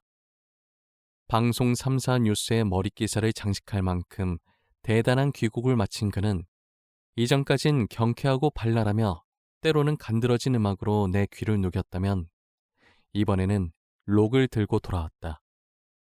개그맨 최양락을 연상케 하는 머리카락을 휘날리며 그의 화려한 귀국과 함께 나의 본격적인 덕질이 시작됐다. 24시간 공부해도 모자랄 고3 수험생 신분에 수업을 빠지고 음악 프로그램에서 진행하는 사전 녹화를 방청하러 갔다. 앨범이 나오기 전부터 레코드 가게 사장님께 예약한 뒤 대형 사진을 얻어냈다. 그의 콘서트 입장권을 손에 쥐기 위해 입장권을 판매하는 해당 은행 앞에 텐트를 치고 쪽잠을 청했다. 스탠딩 콘서트라 먼저 입장해야 유리했기에 하루 3끼를 통으로 거르고 줄을 서다 빈혈로 쓰러졌다. 콘서트 관계자들이 들것에 실어서 휴게실로 옮기고 정신 차린 나에게 빵과 우유를 줬다. 눈물 젖은 빵 맛은 잊어도 들것에 실린 후 깨어나서 먹은 빵 맛은 죽어도 못 잊는다. 그의 노래에 맞춰 목을 빙글빙글 돌리다 목 디스크가 생겼다. 그것도 모자라 좋아하는 떡볶이를 마다하고 돈을 모아 이미 10수년이 지난 터라 구하기 힘든 그의 콘서트 비디오 테이프와 사진을 정가보다 몇 배나 비싸게 주고 샀다. 이 모든 노력은 고스란히 대입재수로 이어졌다. 부모님에게는 죄송하지만 내 행동에 후회는 없다. 뭐 당연한 결과라고 생각하니 억울하지도 않다. 오히려 내게 그 시절에만 할 수 있는 경험을 맛보게 해준 태지 오빠에게 고마웠다. 아직도 제정신이 아니란 걸 스스로 증명. 수많은 팬 중 그저 나는 한 사람일 뿐이고 오빠가 영원히 내 존재를 모른다고 해도 괜찮다. 진정한 팬이란 그의 행복을 진심으로 빌어줘야 한다는데 나도 그의 가정에 축복을 빌어줄 거다. 하하. 무엇에 미쳐본 적이 있다는 건 미래가 건강하다는 의미. 학생 신분으로 그것도 대학 입시를 한 번 더 준비하는 막대한 임무 앞에서 했던 저런 짓은 누구라도 쉽게 이해하지 못할 듯하다. 그러나 지난 일을 후회해서 무엇하리. 조금만 달리 생각하면 후회로만 남을 일은 또 아니다. 무언가에 미쳐본 적이 있다는 건 열정이 있다는 뜻이고 다른 분야에서도 열정을 발휘할 확률이 높다는 의미다. 내가 두 번째로 미친 일이 글쓰기이기 때문에 자신 있게 말할 수 있다. 평생 글을 쓰겠다라고 다짐한 날부터 지금까지 나는 쓰기에 미쳐 있다. 누가 들으면 잠도 안 자고 글만 쓰는 줄 알겠지만 그건 아니고 약 10년 동안 한 번도 메모장에서 손을 뗀 적이 없고 5년 동안 단 하루도 한글 문서를 열지 않은 날이 없다. 아무리 바쁘고 피곤해도 하루에 10줄이라도 쓰려고 했다. 노력이라면 노력인 이 행위 덕분에 2017년부터 매년 한 권의 책을 출간할 수 있었다. 어릴 때는 가수 서태지에게 미쳤지만 지금의 대상은 글쓰기인 셈이다. 매일 아침, 오늘은 어떤 글감으로 글을 쓸지 생각한다. 글감이나 아이디어가 내 머릿속에 스치기라도 하면 잠을 자려고 누웠다가도 벌떡 일어나 메모한다. TV를 보거나 책을 읽을 때 중요한 내용이다 싶으면 메모한다. 글쓰기를 사랑한다면 이 정도 덕질은 필요하지 않을까 싶어서다. 무엇보다 중요한 건 쓰는 행위 자체가 재미있다. 메모장을 채울 때마다, 메모장에 쌓인 글을 제대로 된 한 편의 글로 완성할 때마다 희열을 느낀다. 내가 이렇게 할 수 있는 건 어린 시절의 서태지를 향한 덕질 덕분이라고 생각한다. 재수까지 할 만큼 무언가에 빠져 열정을 다해 실행하고 즐겼고 그건 정말 멋진 경험이었다. 훗날 자신이 정말 하고 싶은 일, 잘하고 싶은 일, 잘할 수 있는 일을 만났을 때 예전의 그 신나는 기분을 다시 맛보기 위한 노력이 가능하다. 그리고 그 노력은 예전보다 몇 배 더 큰 보상으로 돌아올지도 모른다. 혹시라도 당신의 자녀나 주위 친구가 무언가에 심하게 빠졌다면 아, 저 정도의 열정이라면 훗날 자신의 길을 만났을 때 포기하지 않겠구나, 끝까지 나아가겠구나 라고 좋게 생각해 주시길. 그때의 우리 엄마가 내게 그랬듯이 단 나쁜 짓에 빠지는 것은 제외. 오늘 할 일을 매일 기록하는 이유. 내가 메모를 사랑하는 건 맞지만 오늘 할 일까지 기록하는 이유가 뭘까? 친절하게도 김일희 작가님이 쓴 글쓰기가 필요하지 않은 인생은 없다에 그 이유가 잘 담겨 있다. 단순히 할 일을 글로 정리했을 뿐인데 그렇게 한 하루와 그렇지 않은 하루가 생산성 면에서 엄청난 차이를 보였다. 나중엔 좀 더 꼴을 갖추게 되었다. 단순히 할 일 목록을 나열하는 데 그치지 않고 중요도와 긴급도에 따라 순서를 정하게 된 것이다. 아주 미세한 변화를 주었을 뿐인데 그에 따른 효과는 또 놀라웠다. 그때부터였던 것 같다. 너는 언제 이 모든 걸 다 하니? 라는 이야기를 듣게 된 것이. 특별히 부지런한 것도 아니고 손발이 빠르거나 그렇다고 두뇌 회전이 뛰어나지도 않은 내가 남들 눈에 꽤 많은 것들을 거침없이 해치우며 꿈을 향해 돌진하는 사람처럼 비치게 된 것이다. 이때 해야 할 일 목록을 너무 많이 적는 것보다 반드시 해야 할 일을 서너 가지만 적어두는 것이 좋다. 사실 하루에 3가지 일만 제대로 해결해도 엄청난 성과다. 서너 가지 일을 100% 달성한다는 목표를 갖고 모닝 페이지를 작성해보자. 아침이, 하루가, 인생이 달라질 것이라 감히 확신한다. 김혜리, 글쓰기가 필요하지 않은 인생은 없다. 김혜리 작가님의 책에 나오는 내용처럼 오늘 할 일을 기록한 날과 기록하지 않은 날의 차이는 명확히 드러난다. 써놓으면 그 순간부터 이 일만큼은 오늘 반드시 해야지 라는 책임감이 생기지만 그저 머릿속에만 두었을 때는 실행하기는커녕 마음마저 황무지가 따로 없다. 가뜩이나 미루는 걸 밥 먹듯이 하는 나인데 적어두지 않으면 하루에 서너 가지 일을 과연 해낼 수 있을까 싶다. 오늘 할 일의 기록을 다른 말로 바꾸면 나 자신을 위한 매일의 훈련이다. 너는 언제 이 모든 걸 다 하니? 라는 말을 나 또한 들었다. 2016년부터 4년 동안은 회사 일과 원고 작업을 병행했기에 당시에 이런 내가 신기해 보인 모양이다. 심지어 2019년 봄에는 결혼 준비, 이사 준비까지 겹쳐 이 같은 말을 더 자주 들은 듯하다. 나야말로 특별히 부지런한 것도 아니고 손발이 빠르거나 그렇다고 두뇌 회전이 뛰어나지도 않은데 이런 과찬을 듣다니 놀랄 노자다. 이 모든 건 해야 할 일을 적은 메모 덕분이라 말하고 싶다. 적지 않았다면 머릿속에서 떠돌다가 임무를 다하지 못한 채 공중으로 뿔뿔이 흩날렸을 게 뻔하다.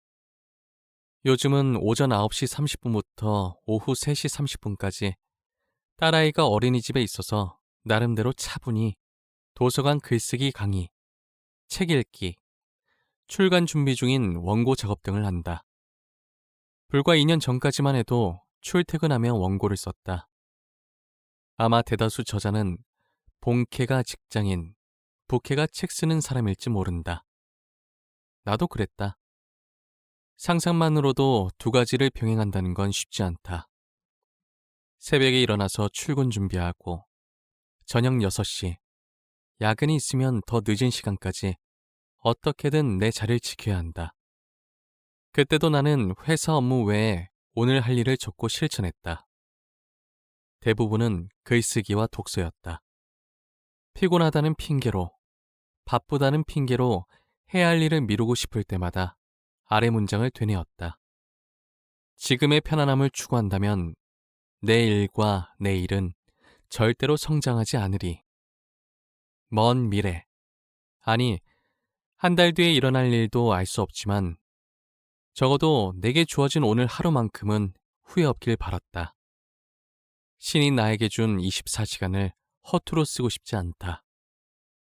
대단한 하루가 아니어도 괜찮다. 그저 내가 적은 오늘 할 일을 해내기만 하면 된다.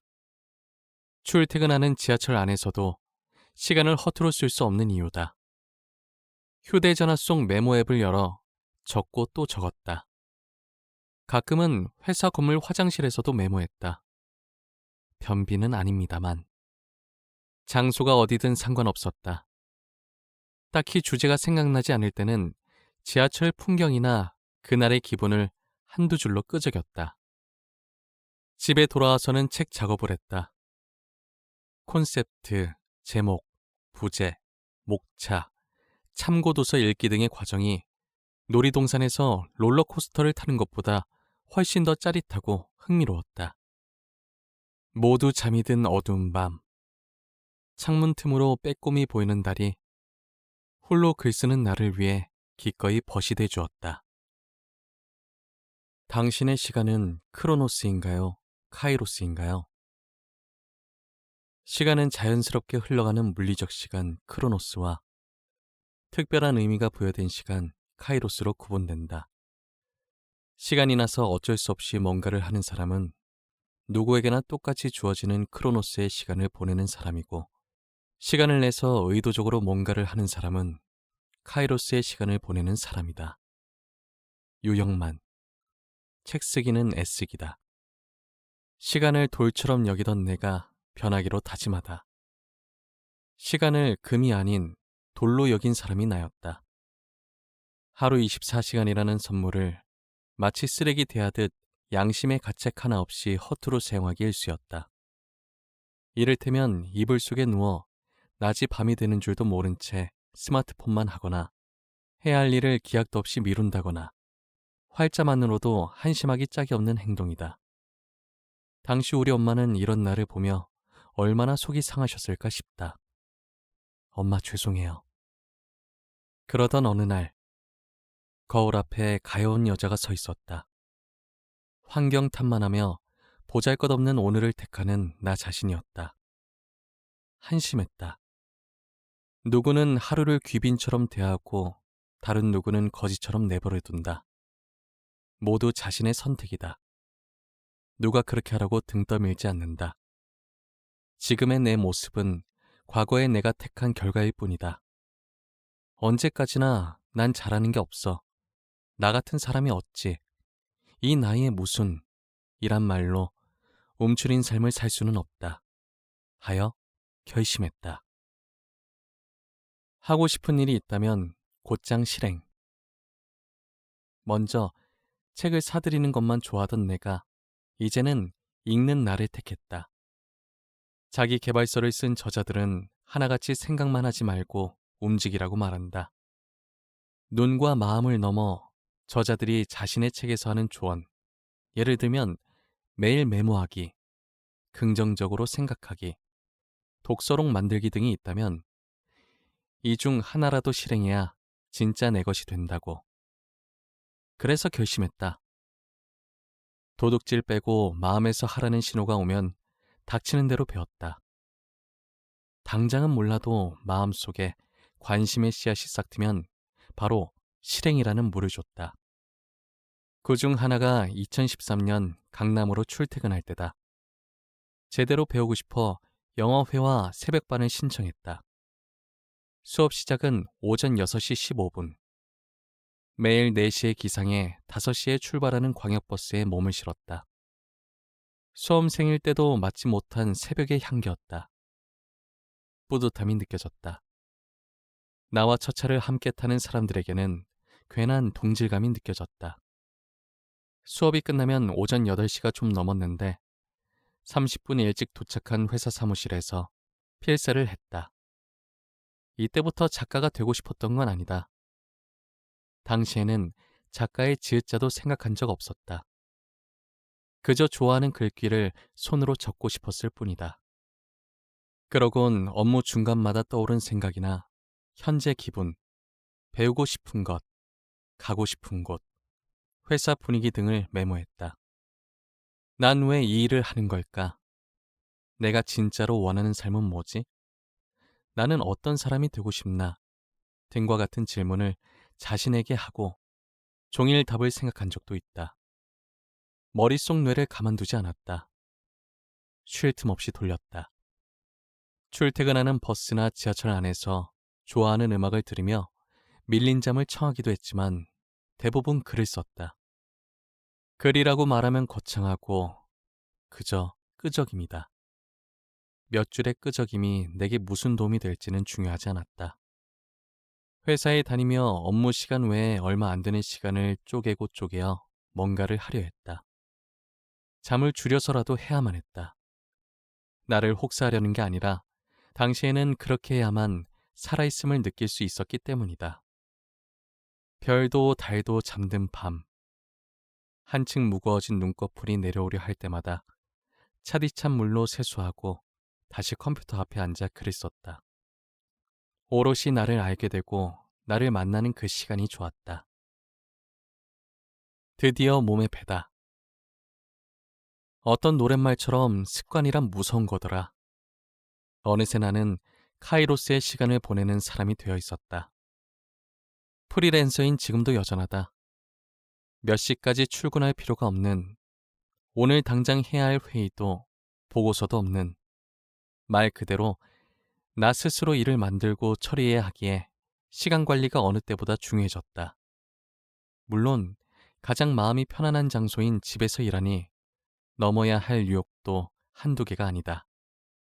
몇 발짝만 움직이면 포근한 침대에서 잠을 청할 수 있고 소파에 앉아 TV와 한몸이 될 수도 있으니 말이다. 하지만 선물 같은 오늘을 그깟 무의미한 행위로 버릴 순 없다. 전에는 몰랐던 카이로스의 삶을 사는 지금이 어느 때보다 감사하고 행복하다. 그렇다면 이 글을 읽는 여러분은 시간이 나서 어쩔 수 없이 뭔가를 하는 크로노스의 삶을 살고 계시나요? 아니면 의도적으로 뭔가를 하는 카이로스의 삶을 살고 계시나요? 아, 이 책을 읽고 계실 테니 후제의 삶을 살고 계시는군요. 굿입니다. 작가님 책을 베스트셀러로 만들어 드릴게요. 2016년 가을, 생애 처음으로 A4 용지 100장이 넘는 글을 썼고 그 글을 약 100군데의 출판사에 투고했다. 투고할 때의 심정은 단 하나. 더도 말고 덜도 말고 딱 한 군데만 연락이 오면 돼. 투고한 99곳에서 거절당해도 책은 단 한 곳에서만 출간할 수 있으니까. 일주일 후 A 출판사에서 연락이 왔다. 스마트폰을 타고 흐르는 상냥한 목소리는 당장이라도 계약서에 사인하고 싶어질 정도로 내게 신뢰를 줬다. 작가님이 보낸 원고를 잘 읽었습니다. 내용이 정말 좋아요. 이런 스타일의 글쓰기 책은 본 적이 없어요. 처음으로 출판사 관계자에게 내 글을 평가받은 셈이기에 마음은 이미 1만 부를 찍어낸 작가처럼 행복했다. 스마트폰 속 상냥한님은 한술 더 뜨며 작가님의 책을 무조건 베스트셀러로 만들어 드릴게요. 라고 한다. 나대지마 심장아를 외치고 싶은 순간이었다. 내 책을 무조건 베스트셀러로 만들어준다니. 오프라인 서점에 가면 베스트셀러라는 빨간색 불빛 아래에 15권의 책이 1위부터 순서대로 꼿꼿이 서 있는데 감히 그 자리에 내 책을 앉혀주겠단다. 설마 나만 이런 소리에 두 귀가 쫑긋거리는 건 아니겠죠? 책을 쓰는 사람이라면 누구나 바라는 꿈이지 않나. 말만 들어도 이미 현실이 된 듯한 나는 우와 감사합니다 라고 수십 번 외쳤다. 통화 중이라 내 모습이 상대에게 안 보이는데도 연신 허리를 90도로 굽힌 나였다.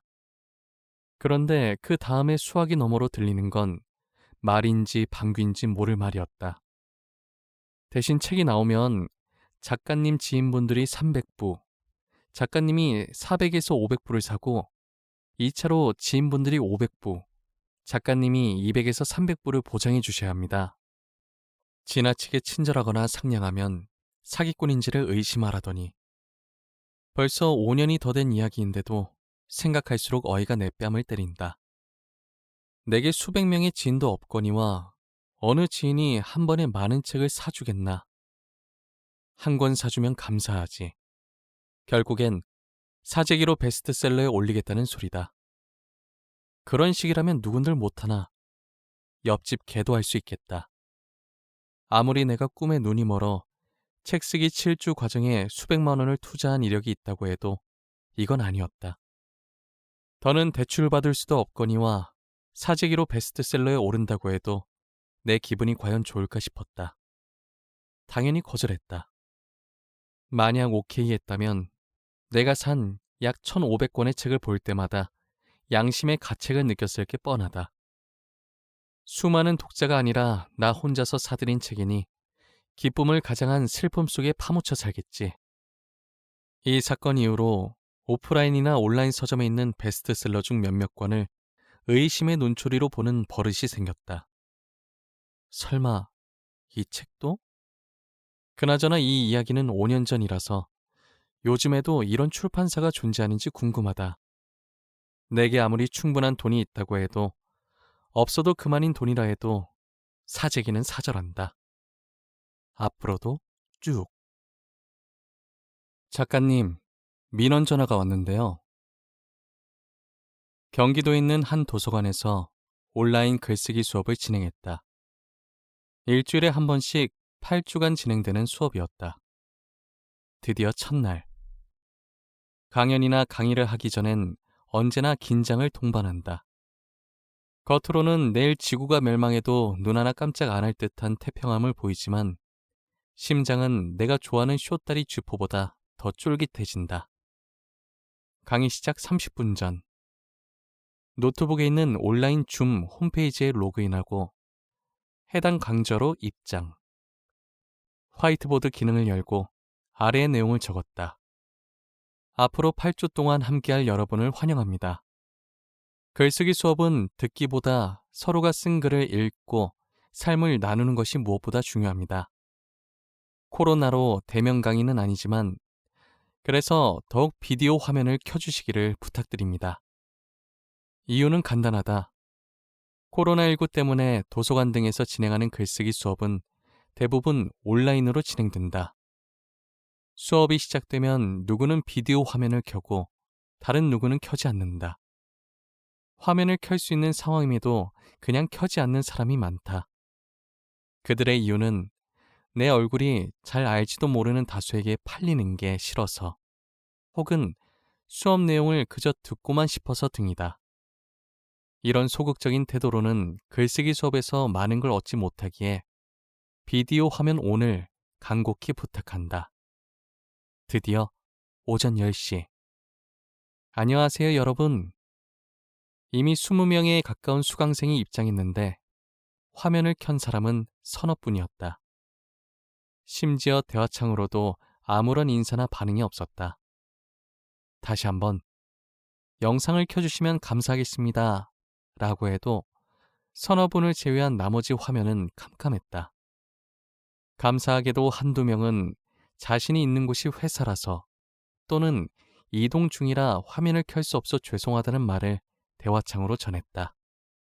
사막 한가운데서 우물을 만난 기분이 이랄까? 묵묵부답인 상황에서 채팅창을 활용한 메시지는 더없이 감사했다. 하지만 여전히 어떠한 반응도 하지 않는 사람이 무려 15명이 넘었다. 다시 얘기했다. 울기 직전의 애원 수준. 앞으로 8주 동안 자신이 쓴 글을 읽고 수업 중간에 이런저런 이야기도 나눌 텐데 화면을 켜지 않으시면 진행이 힘듭니다. 영상 좀 켜주세요. 이렇게 반응이 없는 곳은 강의 2년차 만에 처음이었다. 힘이 빠졌다. 어린이 글쓰기 수업을 진행할 때는 강사인 내가 목소리도 더 크게 또박또박 해야 한다. 초등학교 저학년 아이들을 1시간 30분 동안 컴퓨터 모니터 앞에서 집중하게 하려면 더 큰 에너지가 필요해 수업이 끝나면 진이 빠진다. 몸은 힘들지만 참여한 아이 모두 화면을 켜기 때문에 재미와 보람을 느낀다. 성인 대상 수업보다 어린이 수업이 에너지 소모가 훨씬 크지만 화면을 전혀 안 켠 성인 수업이라면 어린이 수업보다 10배가 더 힘이 든다. 특히 심리적 부담의 무게가 상당하다. 여하튼 이러한 생각이 들 정도로 마음이 힘들었다. 아무리 비대면이라고 해도 이건 너무하잖아 라는 생각뿐이었다. 힘든 마음이 채 가라앉기도 전 갑자기 해당 도서관 사서님에게서 전화가 왔다. 스마트폰 벨소리를 무음으로 했는데 노트북 옆에 두어서 알았다. 작가님, 지금 민원 전화가 왔는데요. 네? 아, 비디오 화면을 켜라고 요구하지 말아달라고. 실제 대화는 더 길었지만 요점은 이거다. 당신이 아무리 떠들어도 나는 영상을 켜지 않을 테니 그만 좀 강요해라. 그 순간 누가 내 몸 안에 리모컨을 넣어 일시정지 버튼을 누른 것처럼 몸과 생각이 전부 멈춰버렸다. 이곳 사선님께서 수업 제안을 하실 때 내용 설명 위주로 해달라고 부탁하셨다. 알겠다고 했지만 2시간 30분을 100% 설명으로 이끌긴 어렵다. 이게 특강이면 몰라도 8주 동안 진행될 수업이다. 하물며 글쓰기다. 수강생들과 주고받는 게 어느 정도 있어야 한다. 그것이 쓰기든 읽기든 이야기든. 그런데 80% 이상의 사람이 화면을 끈 채 아무런 말조차 하지 않을 거란 상황을 조금도 예상하지 못했다. 내가 얼굴을 보이며 온라인 모임에 참여해달라고 부탁을 넘어 사정까지 하는 이유는 두 가지다. 1. 화면 대부분이 꺼져 있으면 강사가 진행할 힘이 빠집니다. 아무도 없는 곳에서 주절주절 말하라고 하면 차라리 덜 힘들겠어요.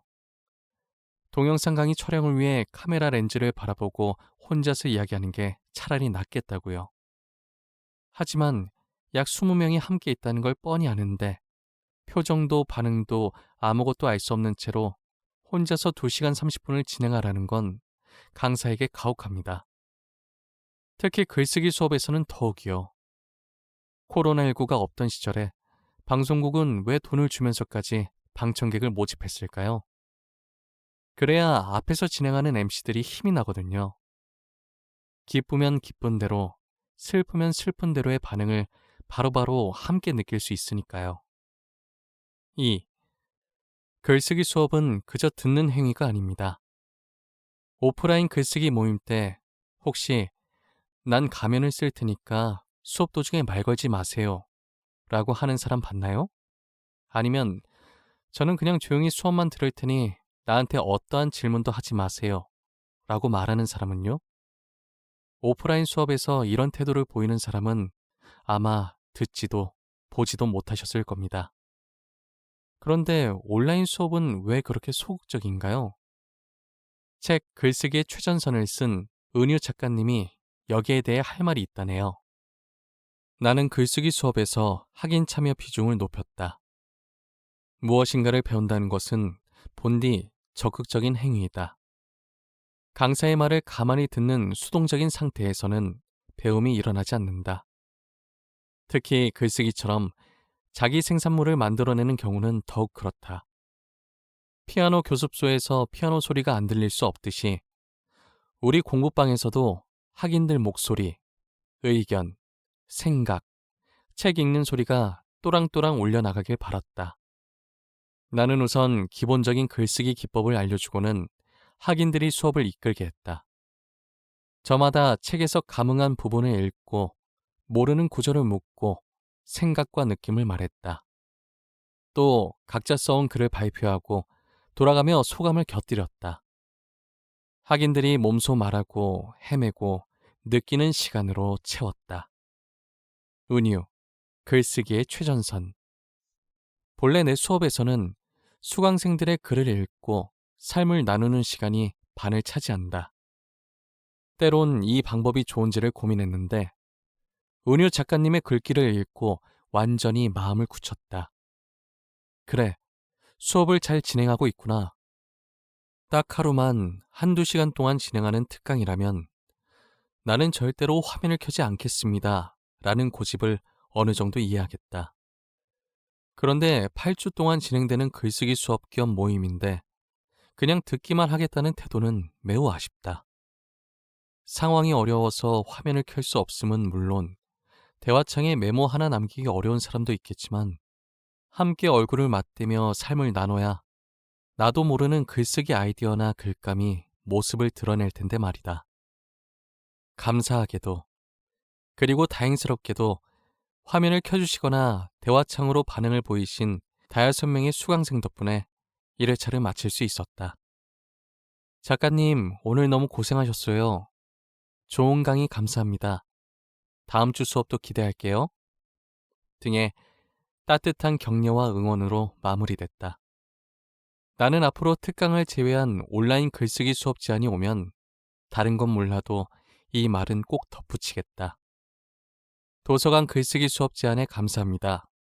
다만 추후 수강생 모집 포스터를 만드실 때 비디오 화면을 켜시거나 대화창 등으로 적극적인 참여를 하실 분만 신청해 주세요. 라는 문구를 반드시 넣어주세요. 귀한 시간을 내어 수업에 참석한다면 적극적인 자세가 필요하다. 그래야 글쓰기에 관한 것이든 뭐든 얻어갈 수가 있다. 지금 당장은 몰라도 한 달, 1년, 3년 후 내 모습이, 상황이, 처지가 바뀔지 모를 일이다. 그 누구도 장담할 수 없는 게 인생 아닌가. 어떤 일이든 결국 해내는 사람은 적극적인 태도의 소유자다. 사선님의 전화를 받고 수업이 끝난 직후까지 마음이 편하지 않았다. 내가 뭘 크게 잘못한 사람으로 비친 듯해서 억울하기까지 했다.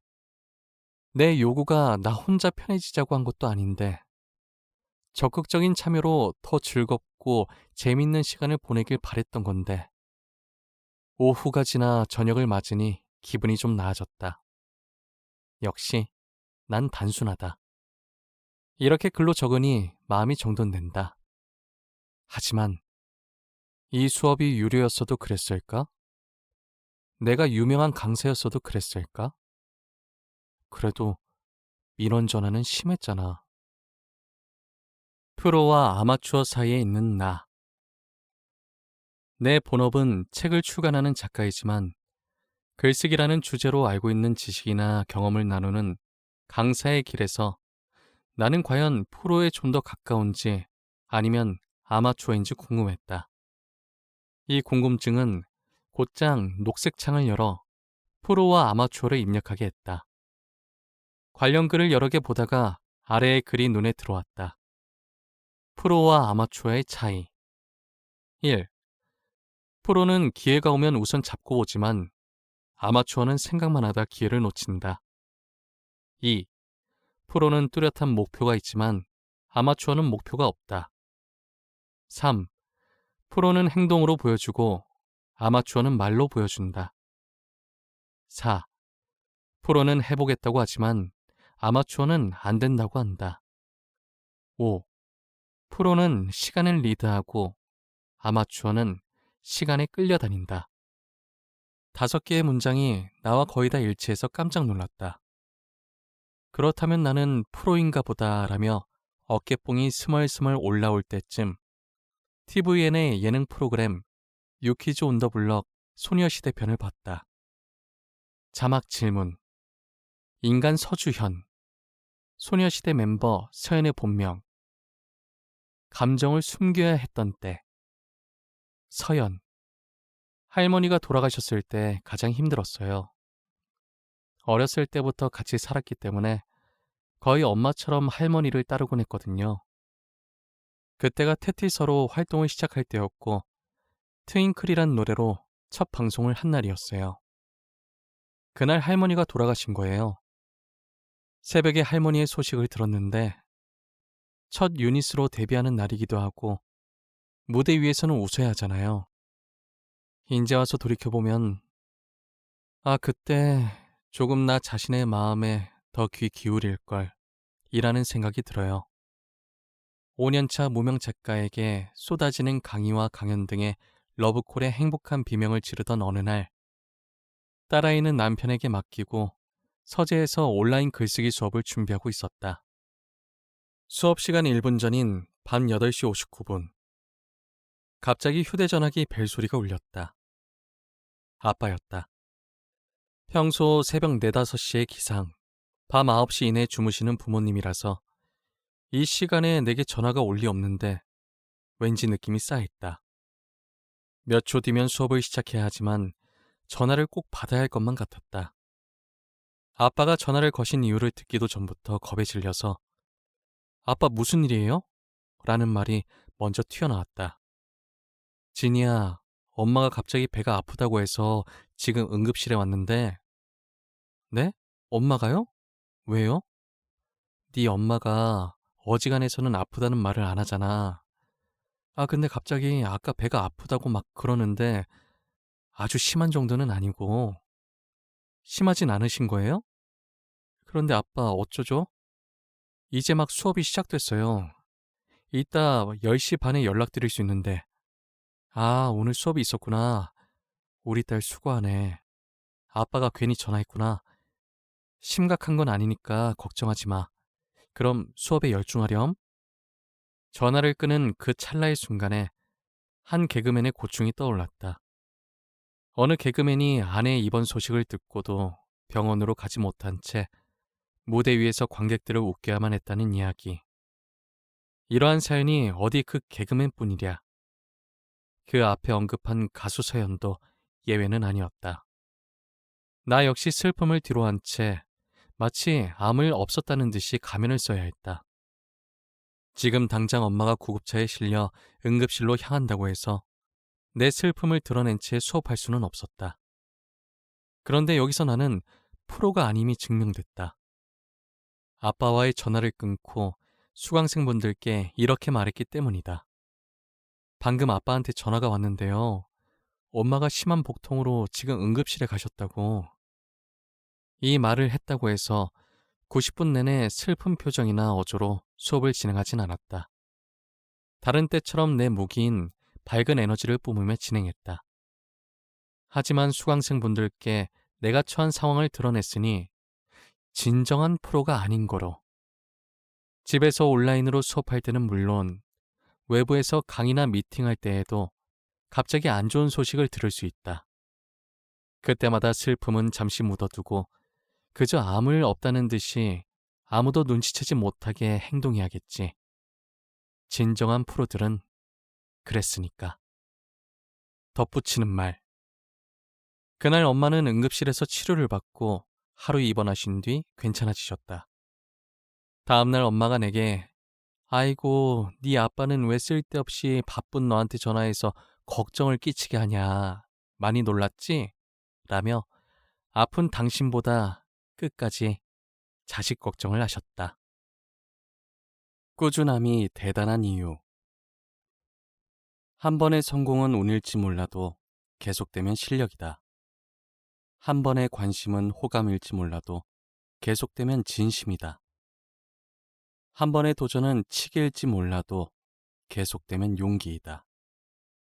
한 번의 발걸음은 지워질 발자국을 남기지만 계속되면 길이 되고, 한 번의 비는 지나가는 소나기이지만 계속되면 계절이 된다. 한 번은 쉽고 계속은 어렵지만 삶을, 세상을 바꾸는 것은 계속되는 그 무엇. 그러니 멈추지 말고 나아가길. 한 번은 쉽고 계속은 어렵지만 삶을, 세상을 바꾸는 것은 계속되는 그 무엇. 그러니 멈추지 말고 나아가길. 가장 큰 힘은 계속되는 것 안에 있다. 김은주, 1cm 아트. 메모하시나요? 무엇이 되든 좋으니 꾸준히 메모하세요. 하루에 한두 줄도 좋습니다. 도서관이든 개인이든 글쓰기 수업을 진행할 때 수강생분들께 꼭 드리는 말이다. 글을 잘 쓰는 것도 중요하지만 먼저 쓰기가 습관으로 자리를 잡아야 하니까 말이다. 며칠 전에 거창한 육아일기는 아니지만 이라는 제목으로 블로그에 글을 올린 적이 있다. 그래도 적었지만 매일 매시간 아이의 수유 및 소변이나 대변 시간 등을 적어야 하는 게 쉽지 않았다. 매일 1리터 이상의 물을 마시는 일만큼 귀찮은 일이다. 아이의 상황을 메모할 시간이 있다면 밤낮 없는 육아로 못 잔 잠을 채우고 싶었다. 그럼에도 우리 부부는 딸아이의 첫 생일을 한 달 남긴 지금까지 적고 있다. 신기하게도 그렇게나 귀찮다고 여긴 일을 200일 넘게 하니 습관이 됐다. 즉, 귀찮다는 생각 자체가 안 든다. 이미 몸에 배었다는 증거다. 글쓰기도 마찬가지 아닐까? 꾸준히 쓰는 게 습관이 되지 않은 분들에게는 감히 곤욕이라는 말이 나올 만큼 힘든 시간일 수 있다. 물론 곤욕스럽다고 느낄 정도라면 쓰지 않는 게 낫다. 쓰는 행위 자체가 말 그대로 즐거워야 꾸준히 할 수 있으니까. 나는 글쓰기의 습관을 들이고 싶어서 2011년에 처음으로 메모를 시작했다. 스마트폰에 있는 메모 앱을 열어 2줄을 적은 게 전부였다. 하루하루 한두 줄을 적다 보니 어느새 서너 줄을 넘어 10줄 이상의 글을 적고 있었다. 그렇게 5년을 쓴 어느 날 생애 첫 책을 출간했다. 처음 메모할 때만 해도 내가 작가가 될 거라고는 상상도 하지 않았다. 누군가 내게 책부터 써내라고 했으면 할 수 없었을 거다. 생각날 때마다 꾸준히 써서 모은 글이 있었기에 책 출간이 가능했다. 한 번은 쉽고 계속은 어렵지만 삶을, 세상을 바꾸는 것은 계속되는 그 무엇. 김은주, 1cm 아트. 위에 글에서 말하듯 한 번은 쉽고 계속은 어렵다. 꾸준한 사람을 이길 수 없다라는 말이 괜히 나온 게 아니다.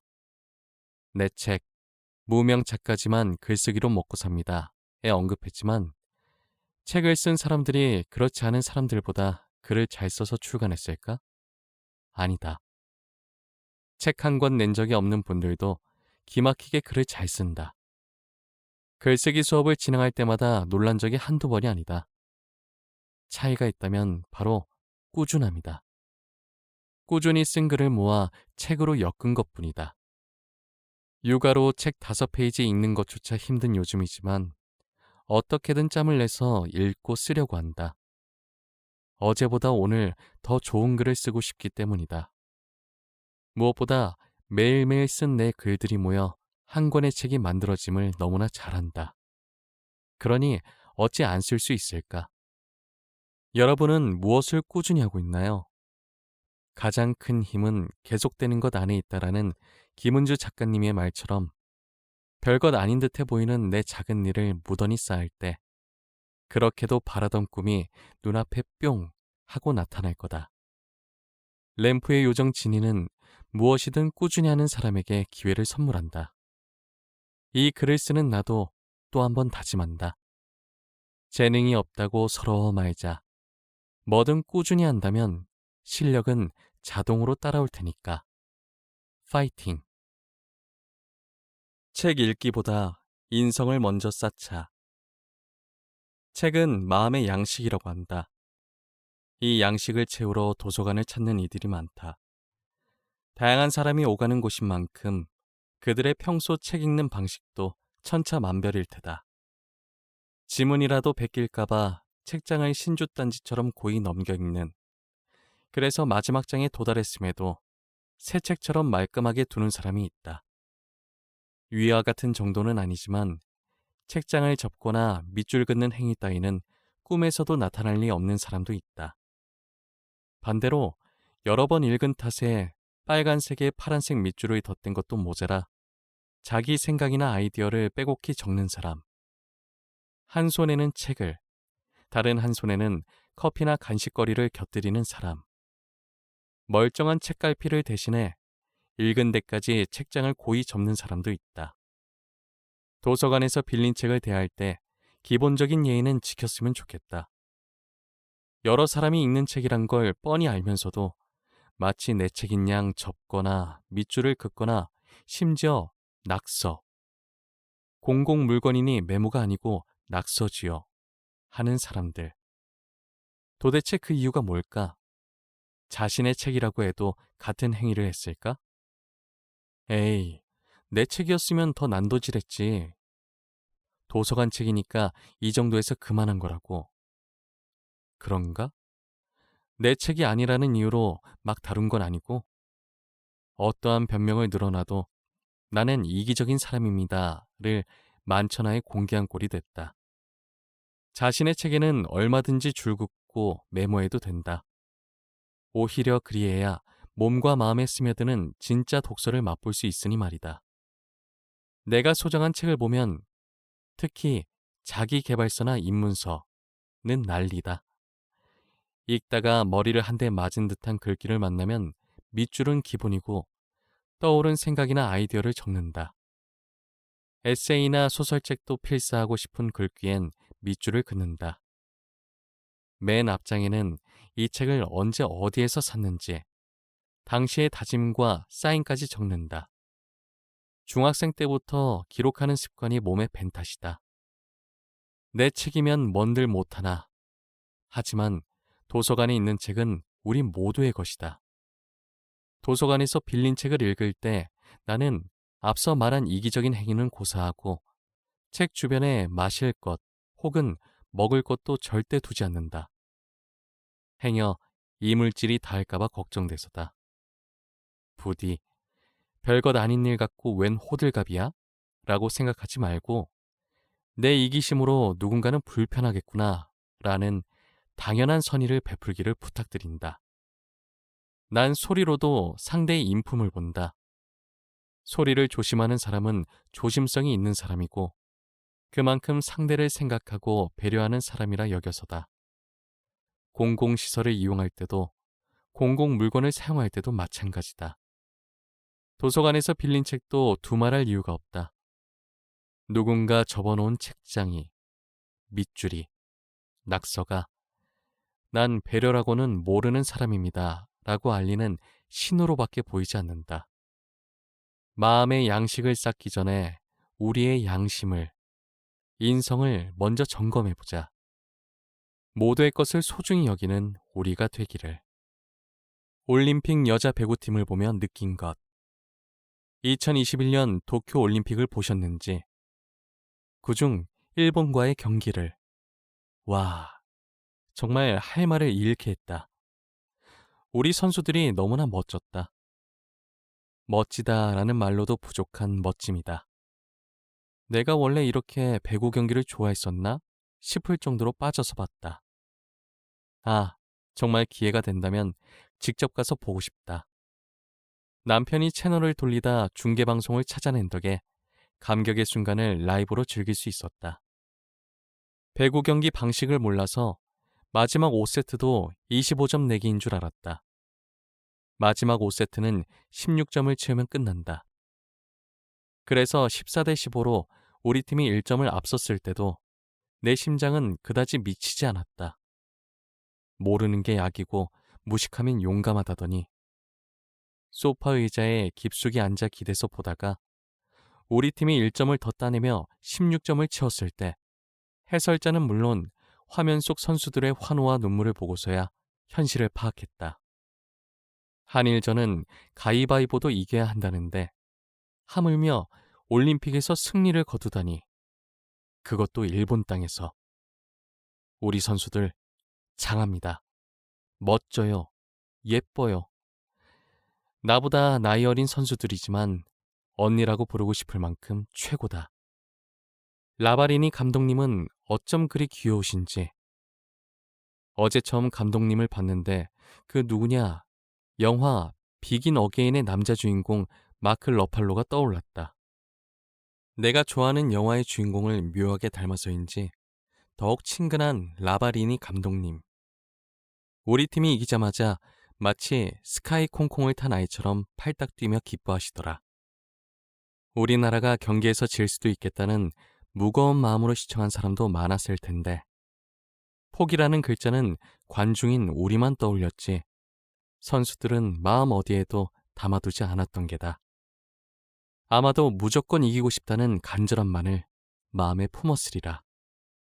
간절한 마음은 비단 운동 경기에만 있지 않다. 나도 이 간절함을 찾고 싶은 요즘이다. 작가로서의 간절함이 있다면 오늘 좀 피곤해도 딱히 쓸 이야기거리가 없다고 해도 매일 글을 쓰는 게 당연할 테다. 간절하고 절실한 마음이 내게 왔다는 건 행운이다. 이에 타산을 따지지 않고 목표만을 보고 나아가는 것. 그만큼 자신이 가고자 하는 길 앞에 되는 게 없다는 뜻이기도 하니까 말이다. 무엇보다 간절함의 끝에서 어쩌면 눈으로 보이는 것 이상 과학으로 설명할 수 없는 어떤 지경으로 인도되는 것이 아닐까? 5년 전 번듯한 직장도, 모아놓은 돈도, 미래를 약속한 반쪽도 어느 것 하나 없던 나. 가진 거라곤 꿈을 향한 단 하나의 간절함뿐이었다.